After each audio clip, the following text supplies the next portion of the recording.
Thank you very much to Secretary Sani Angara.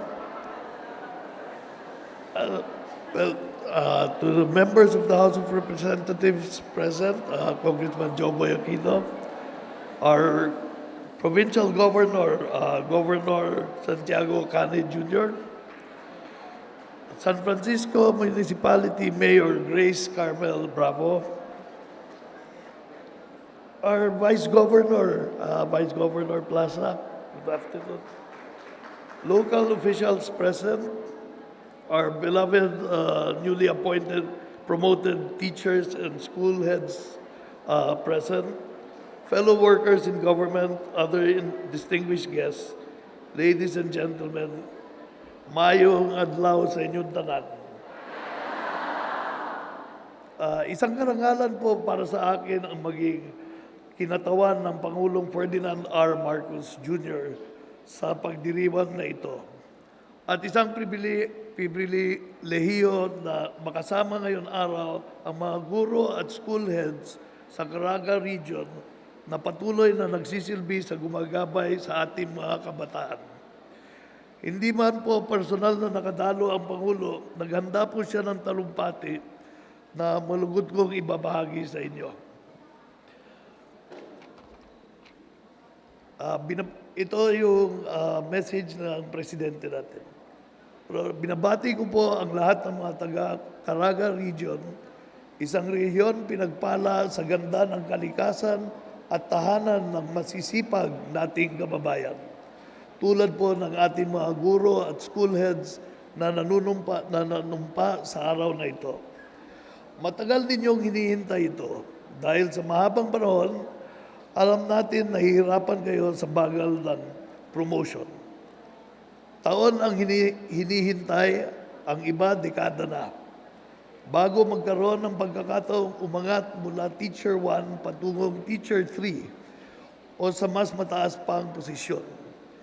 Dahil limitado noon ang oportunidad para sa career advancement, maraming mahusay na guro ang nananatili sa parehong posisyon.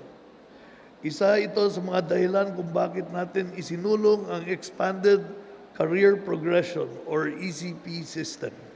Sa ilalim ng sistemang ito, mas malinaw na ngayon ang landas para sa pag-angat ng ating mga guro.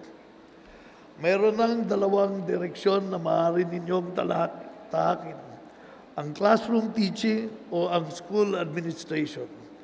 Mas pinalawak nito ang mga oportunidad na akma sa inyong kakayahan at piniling trabaho. Simula noon Agosto 2025 hanggang ngayon, halos 80,000 teachers at school heads sa buong bansa ang napromote sa ilalim ng ECP system. Sa bilang na iyan, mahigit 1,500 guro ay mula rito mismo sa Caraga Region. Kasama na rito ang 71 guro na dating Teacher 1 ang posisyon, ang 22 sa kanila na longest-serving teachers ay sa wakas na promote na rin. Congratulations on your well-deserved promotion. At muli ko pong uulitin ang aking pangako noong SONA. Wala ng public school teacher ang magre-retire na Teacher 1. Simple lang ang hangarin natin. Gusto namin maramdaman ninyo na ang inyong sipag at sakripisyo ay kinikilala, binibigyan halaga at sinusuportahan ng pamahalaan. Kaya't marami pa tayong ipatutupad na programa para sa kapakanan ng ating mga guro. Inaprubahan na ang halos 33,000 bagong teaching positions ngayon 2026. Inaasahan makatutulong itong mabawasan ang teaching backlog sa buong bansa. Noong April 30, mahigit 60,000 teaching positions ang napunan. Nasa 97.67% na tayo at gagawin natin iyang 100% sa lalong madaling panahon. Para naman makatulong sa pagpapagaan ng trabaho, binawasan natin ang mga administrative paperwork na matagal nang inaangal ng ating mga guro. Minsan nga raw, parang mas maraming oras pa ang ginugugol para magsumite ng papel kaysa gumawa ng lesson plan. Kaya no, dagdag tayo ng mga administrative offices at project development officers upang mas maituon ninyo ang inyong oras at lakas sa pagtuturo.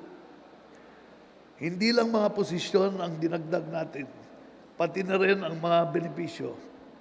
Hindi lang estudyante ang may summer break, dapat kayo rin. Kailangan ninyong magpahinga at i-enjoy ang inyong 30 araw na uninterrupted annual vacation service credits. Ibinigay na rin natin ang 10,000 piso na teaching allowance bilang dagdag suporta sa inyong pang-araw-araw na gastos.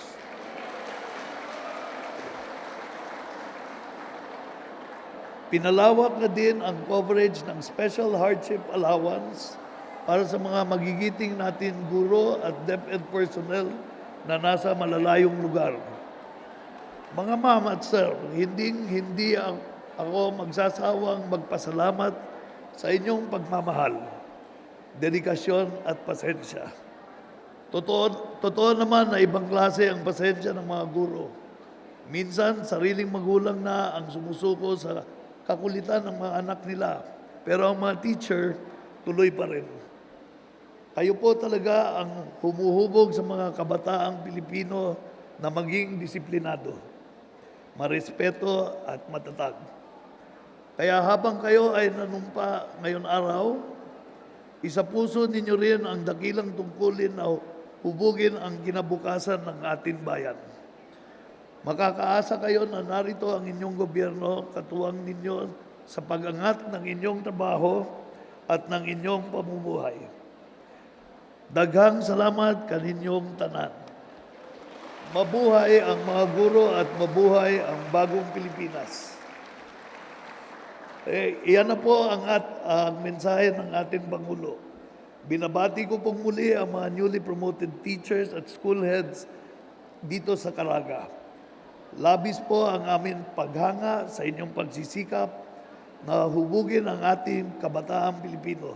Totoong walang katumbas ang inyong sakripisyo at dedikasyon upang gabayan ang inyong mga mag-aaral at maglingkod sa bayan. Daghang salamat kaninyong tanan.